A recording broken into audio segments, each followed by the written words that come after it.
Is there another housing bubble, particularly inside the M50? We know that there is double-digit increases in house rents, rocketing upwards and in house prices. Every week goes by, we have another auctioneering firm or Daft or the CSO indicating, or the RTB indicating to us what the stats are.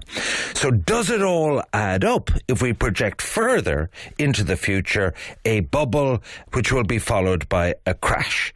Well, two respected economists fear this might be the case. It's a great pleasure to welcome back to the studio Dermot O'Leary, economist with Goodbody Stockbrokers, and John McCartney, an economist with Savills, who I would have thought are going to give me straight up economic analysis rather than a vested interest either stoking up the market or talking down the market. Dermot, what say you? One of the most difficult statements for any forecaster to say that it's different this time, because there's been many forecasters left with egg on their face in saying that. But I would say it in relation to the housing market at this point in time. We don't have a situation whereby there is exuberance. You know, if you think about, what is the definition of a bubble in financial markets or indeed in housing markets? It's exuberance, sometimes led and pushed by a credit bubble that is leading to a situation where someone is buying something today simply because they think it's going to be worth more tomorrow. I don't see any real signs of that. I do see signs, and you see pictures on the television or in the newspapers of people queuing for homes.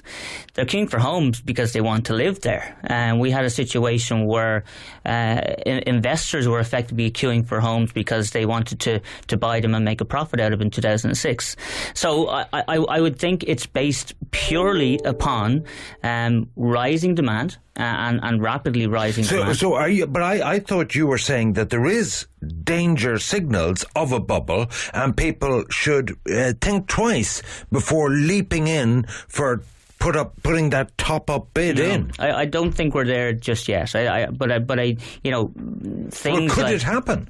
It could happen if expectations were then the key driver of that demand. I don't see that at the moment. We do get a central bank quarterly survey that basically surveys market participants about what they think house prices will do over the next 12 months. And if we go back a couple of years, it was getting a little bit out of hand, it has to be said. The macroprudential rules, the mortgage rules, limit rules were brought in. Well, times 3.5 times income, isn't it? Which is actually quite conservative when you look at international. Like my central contention is, and I'll come to you at this, John, that, there is, in any market situation, supply and demand. And I think Colin McCarthy wrote a very good piece to say, well, if you actually look at the housing bubble, there's very few houses inside the M50 that can be bought for less than $250,000, and outside of the M50 there's not many making that. And he concluded that we needed to rezone the entire area inside it and increase the supply. But if we fast forward to the likely population projections based on demographics and economic growth and Brexit and all that kind of thing, 600,000 odd extra people inside the eastern sort of Midlands area of the greater catchment area of Dublin. If that's the supply level, and there is no credit bubble, as Dermot outlined, how conceivably could there be a collapse in prices? Yes, well, you would have to think that any collapse in prices is very unlikely for the foreseeable future. That is clear, and I think it comes back, as Dermot said, and as you've alluded to the fundamentals of just too many bodies looking for beds. And when you have that situation, the people that have the means to get themselves housed will outbid everybody who doesn't have the means, and that's what leads to house price inflation, and that's why we are where we are today. I suppose, looking ahead, what we have to do is we have to say, look, we have had a period of very, very rapid very, very rapid population growth. Currently, the population is rising by about 54,000 per annum. I think the critical thing is that when we plan ahead for our housing delivery, that we base our targets on not the population growth that we've had in the recent past, but in the population growth that we expect to happen in the future. And the one thing is very clear to me is that our rate of population growth is slowing, because the number of births every year is falling. The number of deaths every year is increasing. Our older people are, of course, getting healthier because of advances in medical science, but there's so many more of them that the absolute number of deaths is increasing. So the natural increase, the excess of births over deaths that was driving population growth by 50,000 a year as recently as 2009, 2010, that's going to be halved by 2022. And, we may or may not get a huge amount of net migration. We'll put it like this. I mean, it strikes me on the migration front, being the only English-speaking nation inside the EU, we could pick up a lot of the slack of English-speaking migrants. Well, I think there is... who want to be in the European market. Yeah, and to put numbers on top of the demographics. Yeah, but look, Ivan, over the last 70 years, Ireland has been an exporter of humans. If we were a football club, we would be a selling club like Watford or something. Liverpool are a selling club now too, as their assistant managers left. But that's just to wind up Scousers.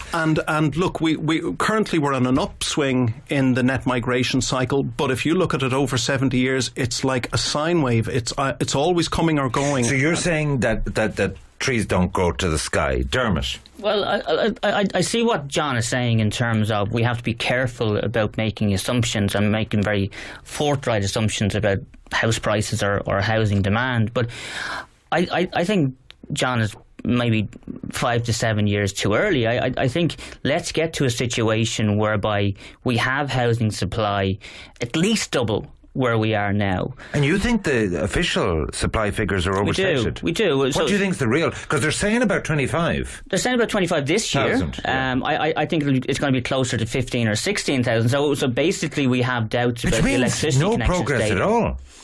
No, there is progress. There's significant growth, but from a significantly lower level. So we count basically the building energy rating certificates, and they're showing last year, including some counting of units that weren't included in that, about 12,000 units. So we think we need at least a doubling.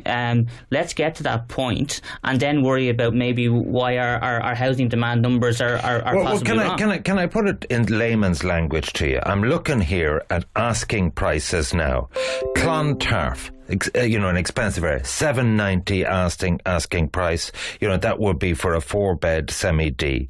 Smithfield, Dublin 7, a 2-bedroom apartment, $280,000. Asking price, Ballantyre, Dublin 16, 2-bed apartment, $360,000, going up to, Question: deal or no deal, John? Buy or not? Well, I think, as Dermot has alluded to, people should buy because they need a place to live, not because of a financial decision. So I think they won't find it'll drop by 20%. I don't believe so. No, it's very hard to see that, in the future. But I would be more optimistic than Dermot, perhaps, on the supply side. We have always had a concern about these ESB connections, which were the traditional proxy for housing completions, because we know that when vacant properties have been recommissioned for use, when they're reconnected to the ESB grid, they get counted as an ESB connection, and that inflates the assumed level of housing completions.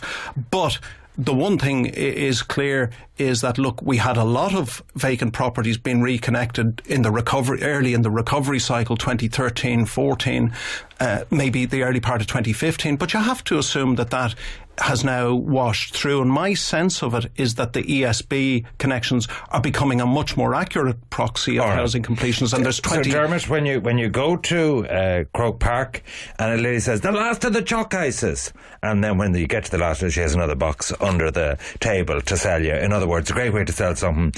Are you a buyer at these prices or not? I think there's more. You mentioned bubble at the top of this particular piece. I would argue that there's more of a bubble in the rental sector, and sometimes people forget about that. That's where the real affordability crisis is at the moment. It's cheaper to buy at the moment than rent, and that's the decision that people are making. Okay, I hope that gives you an independent appraisal of where the market is really at. John McCartney, an economist with Savills, and Dermot O'Leary with Goodbody Stockbrokers. Thank you for joining us live in studio on The Hard Shoulder. We have lots